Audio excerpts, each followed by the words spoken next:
Hey guys, what is going on? I hope you guys are all doing well, and welcome to another tutorial video. In this video, I'll be explaining to you guys how you can hear yourself or enable monitoring in Bandlab. So let's get right into it. Monitoring is pretty much, as I've said, hearing your own voice while you're recording so that you can track how it's being recorded. Now, you can enable this pretty much anywhere, either on PC or on mobile. I'll be explaining on PC, but the process is pretty much similar. So let's get right into it. First and foremost, to enable monitoring, of course, you need a functional microphone, as I do right now. And I'll just a second. But yeah, let me continue. The way that you actually enable monitoring is by actually recording your own voice. And let's just record something here. And as you can see, I am recording my own voice, blah, blah, blah.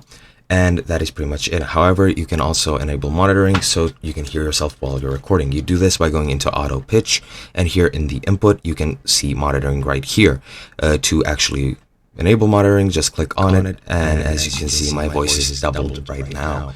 And that is pretty much it. That's how you enable monitoring. The process is pretty much similar on mobile. Just go next to auto pitch, and you should find monitoring. Click on the headphone icon, and you'll be pretty much set. That's pretty much it. I hope you enjoyed. I'll be seeing you in another video.